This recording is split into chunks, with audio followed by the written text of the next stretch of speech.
Forward, the Fraser Canyon is a place of vertical stone and ancient water. For thousands of years the Nlaka'pamux people called this place home, their lives woven into the rhythm of the salmon runs and the voice of the river. The canyon was not merely a landscape, it was a living story, a sacred text written in rock and water. In the 19th century that story was violently interrupted. The construction of the Canadian Pacific Railway through the Fraser Canyon was one of the most perilous engineering feats in North American history. Workers, predominantly Chinese laborers brought across the Pacific and paid a fraction of white wages, were suspended on ropes hundreds of feet above the raging river, chipping away at solid rock with hand tools. They worked in conditions so dangerous that death was not an exception but an expectation. Hundreds died. Their bodies were buried in unmarked graves along the route, their names forgotten by the history books that celebrated the railway's completion. For the Nlaka'pamux, the railway was an invasion. It destroyed ancient fishing sites, blasted through burial grounds, and brought waves of disease and disruption that would forever alter their way of life. The Iron Road was not progress, it was desecration. This is the story of a woman who stood at the crossroads of that collision. A healer who understood that her greatest act of resistance was not violence, but the preservation of life, all life, even that of her people's oppressors. It is a story about the power of traditional knowledge, the unexpected bonds that form between the dispossessed, and the resilience of a culture that refused to be erased. History remembers the railway. This story remembers the people it tried to bury. Chapter 1, the first blast. The sound came before dawn, a deep, rumbling crack that shook the earth and sent birds screaming from the trees. Kw'eseltknem, she who gathers medicine, was already awake, her hands moving through the familiar ritual of preparing the morning fire in her family's pit house. But at that sound her hands froze. It was not thunder. Thunder spoke with the voice of the sky spirits, a rolling conversation between clouds. This was sharper, angrier, a violence done to the stone itself. She rose and walked to the entrance of the pit house, stepping out into the grey pre-dawn light. The air smelled wrong, acrid, bitter, like burning hair. A thin plume of grey smoke rose from the canyon wall across the river, a scar against the ancient rock face. "They have begun," her grandmother said from behind her. The old woman's voice was flat, resigned. She had lived through the smallpox, through the first arrival of the gold miners, through the signing of treaties that were broken before the ink had dried. She knew the pattern of these things. How long before they reach us? Kw'eseltknem asked. "They are already here," her grandmother replied. The railway surveyors had arrived 3 moons ago, strange men with their tripods and chains, measuring the canyon as if it were a thing to be owned. They had driven wooden stakes into the earth, marking a path that cut directly through the village's best fishing platforms. When the elders protested, the surveyors had simply pointed to a piece of paper covered in English words and walked away. Then came the workers, hundreds of them. Most were Chinese men, their hair in long braids, their faces gaunt with hunger and exhaustion. They lived in crude tent camps that sprang up along the river like mushrooms after rain. Behind them came the foremen, the engineers, and the supplies, barrels of black powder, crates of tools, wagons of food that never seemed to be shared. And now the blasting had begun. Kw'eseltknem watched as the sun rose, revealing the full extent of the damage. A section of the canyon wall, a place where her people had painted red ochre symbols generations ago, had been torn away. Chunks of rock, the size of houses, lay scattered at the base of the cliff, and the river ran cloudy with stone dust. She felt a pain in her chest, as if the rock and her own body were connected. In a way they were. Her people's story said that the canyon had been carved by Coyote, the trickster spirit, as a path for the salmon. The stone remembered every generation that had fished here, every ceremony performed on its ledges. And now it was being torn apart, its memory shattered into rubble. "I will go to them," she said. Her grandmother's eyes widened. "You will do no such thing. Those men are dangerous. They do not listen. They do not care. Then I will make them listen," Kw'eseltknem said, her voice hard. She gathered her medicine bag, a woven cedar bark pouch that held the tools of her trade, dried herbs, bone needles, sinew thread, and small bundles of sacred plants. She was not just a gatherer of medicine, she was a healer, trained by her grandmother and the grandmothers before her. She knew which plants stopped bleeding, which eased pain, which drew poison from a wound. She knew the songs that called the healing spirits and the prayers that honored the plants for their sacrifice. If these men were going to destroy her home, they would at least know her face. They would know that the canyon was not empty, that it was loved. She walked down the narrow trail to the river's edge, then followed the water south toward the main construction camp. The path took her past the old fishing platforms, now abandoned and broken, their wooden poles splintered by the vibrations of the blasting. The camp was chaos. Hundreds of Chinese workers moved like ants, carrying heavy loads of rock and timber. The air was thick with shouted commands in a language she didn't understand, the clang of metal on stone, and the hiss of steam from a massive iron machine that sat on a partially completed section of track. She stood at the edge of the camp, her presence unnoticed in the frenzy. Then a man saw her, a white man in a fine coat and hat, clearly someone of authority. He walked toward her, his face a mixture of annoyance and curiosity. "You can't be here," he said in English, a language she understood but rarely spoke. "This is a work site. It's dangerous." "This is my home," she replied, her English slow but clear. "You are destroying it." The man's expression hardened. "We have a legal right to be here. The government has given us permission to build this railway. If you have a complaint, take it up with the Indian agent. The river does not care about your papers," Kw'eseltknem said. "The stone does not care about your permission. You are wounding the land, and it will remember." The man laughed, a short, dismissive bark. "Lady, I don't have time for superstitions. We have a schedule to keep.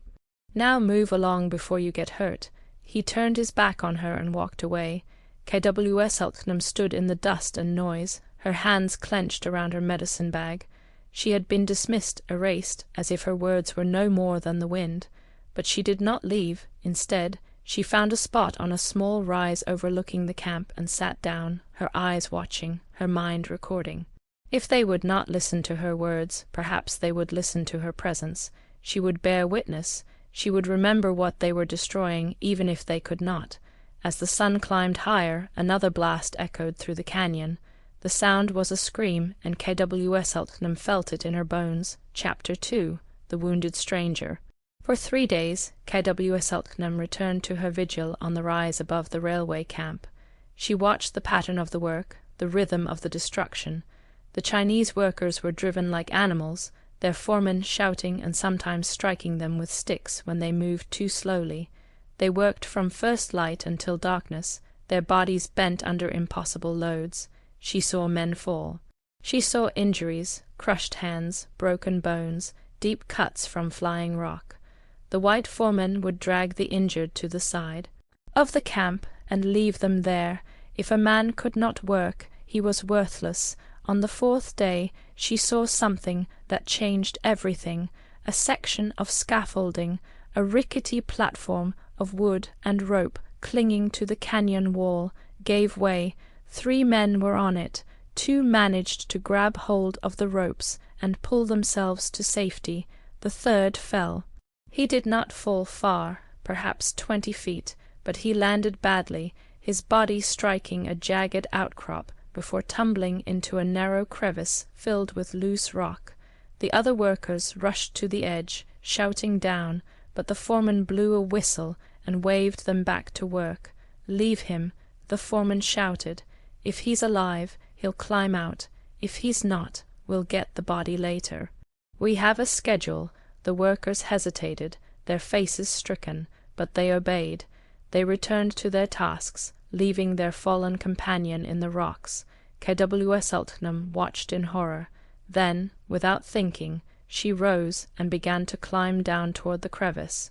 The terrain was treacherous, loose scree and sharp stone, but she had been navigating this canyon since she was a child.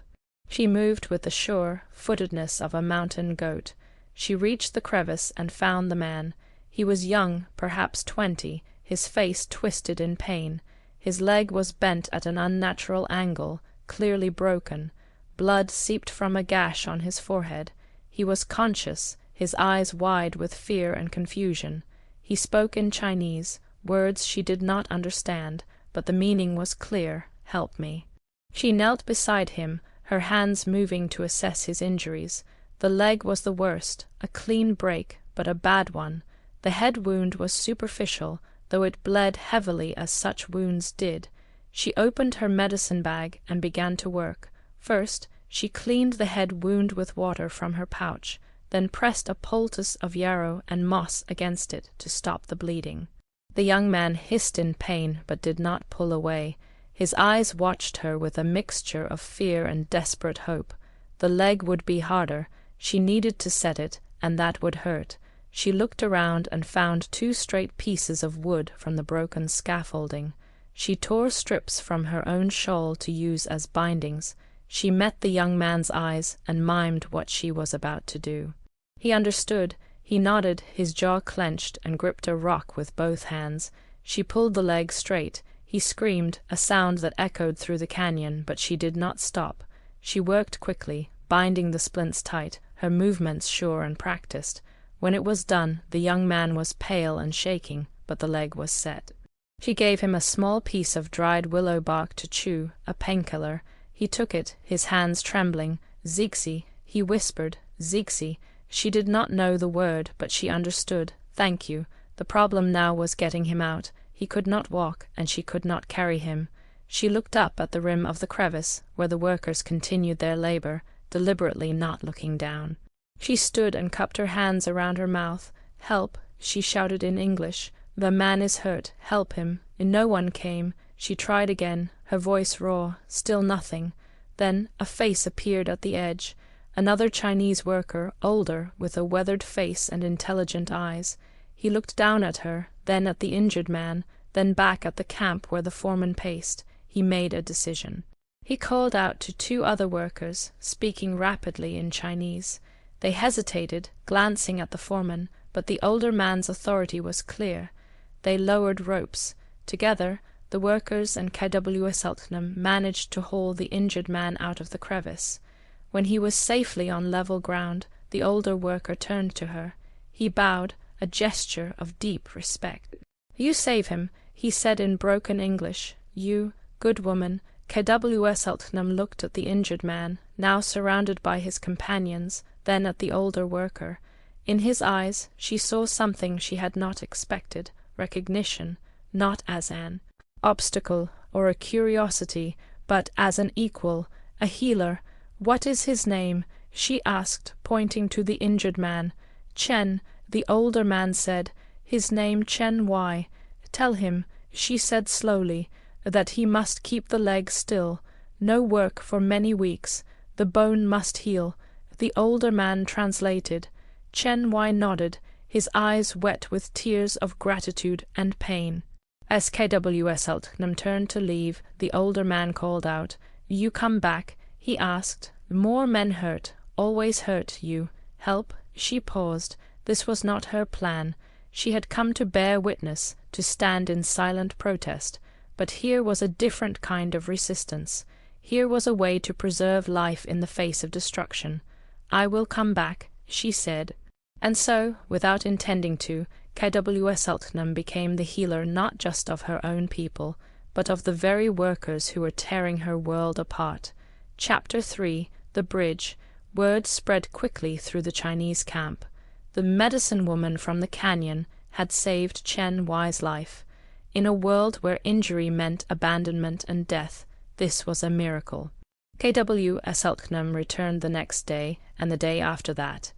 Each time there were men waiting for her, men with infected wounds, broken bones, fevers, exhaustion so profound they could barely stand. The railway company provided no medical care for the Chinese workers. If a man was hurt, he either healed on his own or died. There was always another worker to replace him. She set up a small healing station in a sheltered spot near the river, away from the foreman's eyes. The older worker, whose name was Zhang Y, became her translator and assistant.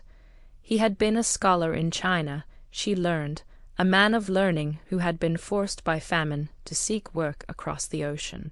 He spoke some English and could bridge the gap between her Nlaka'pamux knowledge and the Chinese workers' needs. "They call you Yi Sheng." Zhang Wei told her one afternoon as she wrapped a sprained wrist. "It means healer. It is a title of great respect." She nodded, her hands continuing their work. Respect was good, but it did not stop the blasting. It did not bring back the fishing platforms or the painted stones. As the weeks passed, she learned more about these men. They had come from a place called Guangdong, a land across a vast ocean. They had been promised good wages and fair treatment, but the promises were lies. They were paid half what white workers earned. They were given the most dangerous jobs. They lived in squalor and were beaten if they complained. "Why do you stay?" she asked Zhang Wei one evening. He looked at her with tired eyes. "We have debts," he said. "The men who brought us here, they paid for our passage. We must work to repay them. If we run, they will find our families in China. They will make them pay." He paused. "We are not free men. We are trapped just as you are trapped." The comparison struck her. She had never thought of it that way, but he was right.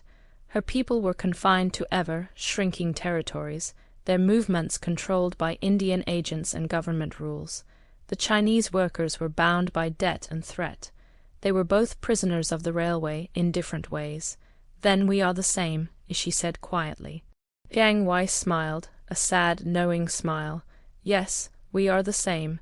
The bond between Kw'eseltknem and the Chinese workers deepened. She taught Zhang Wei about the local plants, which could be eaten, which could heal. He, in turn, shared knowledge from his homeland, techniques for setting bones, herbal remedies she had never encountered. It was an exchange of wisdom across an ocean, a bridge built in the shadow of destruction. But the bridge was fragile. One afternoon, as she was treating a man with a badly infected hand, a white foreman discovered her healing station. His name was Briggs, a brutal man with a red face and a voice like gravel. "What the hell is this?" he roared, striding into the sheltered area. "You're coddling these coolies.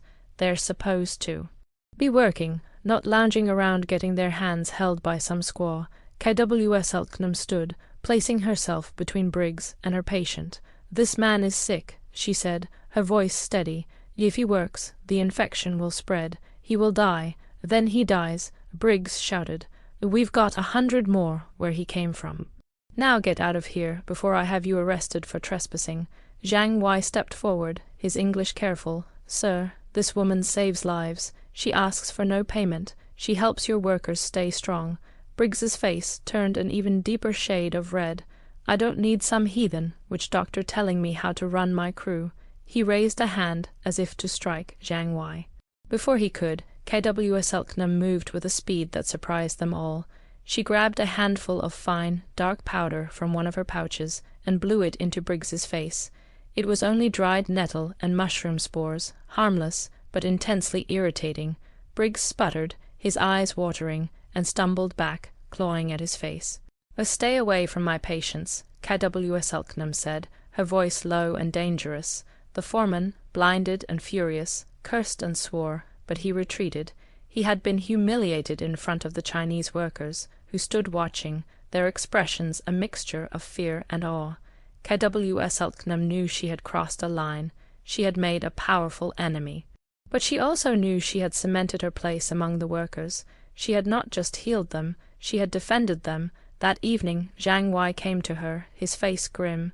"Briggs will not forget this," he said. "He will find a way to hurt you. You must be careful." "I am always careful," she replied. "No," he insisted. "You do not understand. He will not just send you away. He will try to destroy what you do. He will tell the other foremen you are a troublemaker. He will tell them your medicine is poison." The next day, Briggs made his move. He forbade any worker from visiting Kw'eseltknem. He posted guards to watch the paths leading to her healing station. He told the men that any who sought her help would have their pay docked and be given double shifts. For a day no one came. The healing station was silent. Kw'eseltknem waited, her heart heavy. She had built a bridge, and now it seemed it was being torn down. But on the second night a figure emerged from the darkness. It was Chen Wei, the young man whose leg she had set.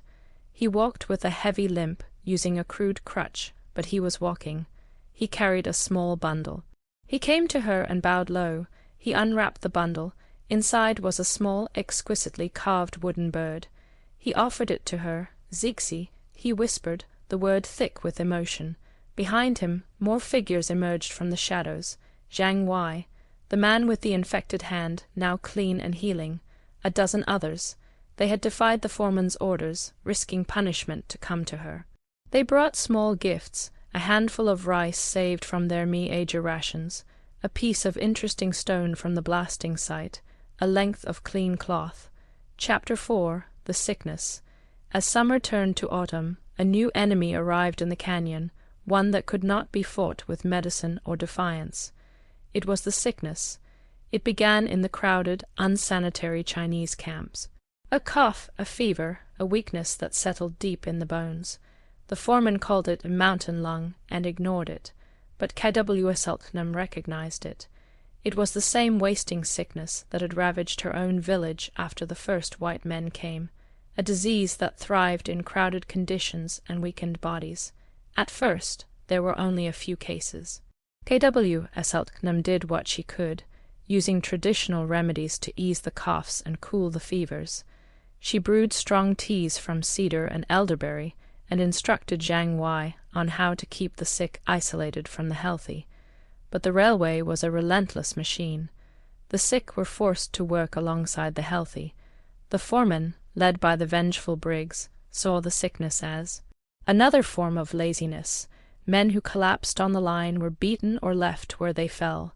The disease spread like fire in dry grass. Soon, dozens of men were sick. The work slowed. The rhythmic clang of hammers grew sporadic.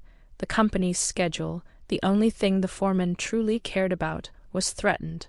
Briggs, seeing his authority and his deadlines slipping away, became more brutal. He accused Kw'eseltknem of poisoning the workers. It started when she came. He bellowed at the other foreman, "She's putting a curse on them," trying to stop the work. The accusation was absurd, but in the atmosphere of fear and frustration, it found purchase. The white workers, who already viewed the Chinese with suspicion and Kw'eseltknem with contempt, began to see her as a threat.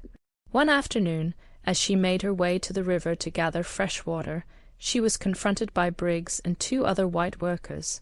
They blocked her path. "Your little game is over," which, Briggs snarled. "You're not welcome here any more." "I go where I am needed," Kw'eseltknem replied, her hand resting on the knife at her belt.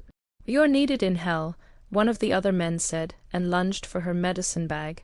She was ready. She sidestepped, her knife flashing out, not to cut, but to warn. The man jumped back, his eyes wide. But before the confrontation could escalate, a new sound filled the air, a chorus of shouts and cries from the Chinese camp. A figure came running toward them, his face a mask of panic. It was Zhang Wei. "Healer, come quick," he cried, his broken English frantic. "The sickness. It is in the white camp now." Briggs and the other men froze, their faces paling. The sickness had crossed the invisible line that separated the two communities. It no longer cared about race or pay grade. It had come for them all. They ran back to the main camp. The scene was one of chaos. Several white workers, men who had been healthy that morning, were now lying on the ground, gasping for breath, their faces flushed with fever. The camp doctor, a drunkard who rarely left his tent, was nowhere to be found. The foreman, who had been so quick to blame Kw'eseltknem, now looked at her with a new expression, desperation. Can you help them?" one of them asked, his voice shaking. Kw'eseltknem looked at the sick men. She looked at Briggs, who stood silent, his face a mixture of fear and hatred. She could walk away. She could let the sickness they had ignored consume them. It would be justice, but she was a healer, and a healer's duty was to life, not to justice. "I can try," she said. "But you will do exactly as I say." She took command. Her voice, once quiet, now rang with authority. She ordered the healthy men to build new shelters, to isolate the sick. She sent others to boil water, to gather firewood, to clean the filthy camp. She put Zhang Wei in charge of organizing the Chinese workers, who, seeing her authority, worked with a silent, efficient purpose. She turned the chaotic, dying camp into a field hospital.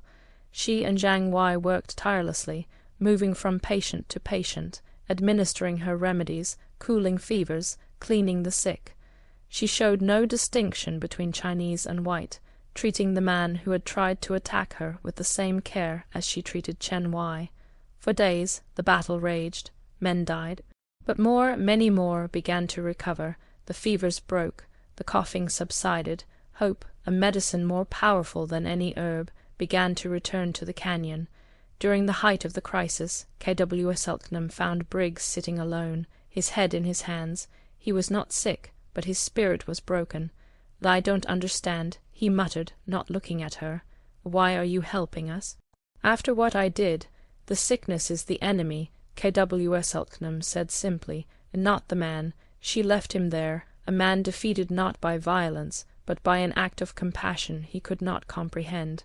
The sickness had been a terrible trial, but it had done what nothing else could. It had shattered the walls between the camps. For a brief time, in the shared struggle against death, they were not white or Chinese or Nlaka'pamux. They were just people, fighting to survive in a harsh and unforgiving land. The bridge Kw'eseltknem had built now spanned the entire canyon. They were small offerings, but they were everything. They were a testament to the bridge she had built. It was a bridge not of wood or stone, but of shared suffering and mutual respect, and it was stronger than any foreman's threats. Kw'eseltknem looked at the small, carved bird in her hand, then at the faces of the men before her. She had come to the railway to protest its destruction, but she had found a new purpose. She was not just a healer. She was a sanctuary. In the heart of the iron monster, she had created a small island of humanity, and she would defend it, no matter the cost. Chapter 5, The Reckoning. The sickness passed, leaving a changed world in its wake. The railway work resumed, but the atmosphere was different. The open hostility between the camps had been replaced by a grudging respect. Briggs was gone, transferred to another section of the line, his authority broken. The other foreman, while still driven by deadlines, now treated Kw'eseltknem with a wary deference. They left her and her healing station alone, but the railway itself remained an open wound on the land. As winter approached, the work grew more desperate. The company was pushing to complete the most difficult section of the canyon before the snows made it impossible. The blasting became more frequent, the charges larger, the risks greater. One day a blast went wrong. A charge, set too deep, detonated with catastrophic force. It didn't just clear a path. It fractured the very structure of the canyon wall above. A massive section of rock, a formation that had stood for 10,000 years, groaned and began to slide. An avalanche of stone and earth thundered down the mountainside, directly toward the largest of the Chinese work camps and the newly laid tracks below. Kw'eseltknem was in her village, grinding herbs, when the ground shook. She saw the plume of dust and rock rising from across the river, and knew instantly that this was no ordinary blast. This was a catastrophe. She ran faster than she had ever run in her life, her heart pounding with a cold dread. She reached the river and scrambled into a small canoe, paddling across the churning water with powerful, desperate strokes. The scene on the other side was apocalyptic. The work camp was gone, buried under tons of rock. The railway tracks were twisted and shattered. The air was thick with a choking dust that made it hard to breathe, and a terrible, unnatural silence had fallen over the canyon. Then the silence was broken by a moan, a single, human sound of pain. Survivors began to emerge from the dust and rubble. Men, bloody and dazed, crawled from beneath rocks. The uninjured, their faces masks of shock, began to dig with their bare hands, calling out the names of their friends. Kw'eseltknem waded into the devastation, her medicine bag in her hand. This was beyond healing. This was a battlefield. She saw injuries she had never seen before, limbs crushed beyond recognition, bodies broken by the sheer force of the rockfall. She found Zhang Wei, his arm broken, his face covered in blood, but alive. He was trying to direct a rescue effort, his scholar's mind imposing a fragile order on the chaos. "So many," he whispered, his voice hoarse. "So many gone." The white foremen and workers, seeing the scale of the disaster, joined the rescue. For the second time, the walls between them crumbled in the face of shared tragedy. They worked side by side with the Chinese, digging, lifting, carrying the wounded. Kw'eseltknem became the heart of the rescue. She directed the triage, deciding who could be saved and who was beyond her help. Her voice was calm, her hands steady, even as her heart broke. With every new victim she found, she used every bit of her knowledge, every leaf and root in her bag, to staunch bleeding, to ease pain, to give comfort to the dying. As the sun began to set, casting long, sorrowful shadows across the canyon, a high-ranking company official arrived from the main office down river. He was a man in a clean suit, his face a mask of cold fury. He was not looking at the dead and dying. He was looking at the ruined tracks. "How long will this delay us?" he demanded of the section foreman. The foreman, his face grimy and streaked with tears, stared at him in disbelief. "Delay? Sir, we've lost dozens of men, maybe more. They can be replaced," the official snapped. "The schedule cannot." "I want this mess cleared and the track relayed by the end of the week." It was the final cruelty. The lives lost were nothing more than a column in a ledger, an unfortunate expense. The only thing that mattered was the iron road. Kw'eseltknem heard him. She straightened up from the man she was tending and walked toward the official. The crowd of workers, Chinese and white, parted before her. Her face was streaked with dirt and blood. Her eyes burned with a fire that seemed to come from the heart of the wounded earth itself. "Look at them," she said, her voice low and trembling with a rage that was centuries old. "Look at what your railway has done." The official, taken aback by this apparition of fury, took a step back. "Aye, this is a tragedy, but progress has a price." "This is not a price," she said, her voice rising. "This is a sacrifice. You are feeding this canyon with the bodies of men. You are feeding your iron god with their bones. You have destroyed our homes, desecrated our sacred sites, and now you have buried the very men who built your road." She pointed a finger at him, a finger stained with the blood of his own workers. "The land does not forget. The river does not forget. We will not forget. This railway will be your monument, but it will be a monument to greed and death. It will carry your trains, but its rails will be forever haunted by the ghosts of those you have thrown away." She turned her back on him and walked back to the wounded. The official stood frozen, speechless in the face of a truth more powerful than any rockslide. The workers, both Chinese and white, stared at him, their expressions hard and accusing.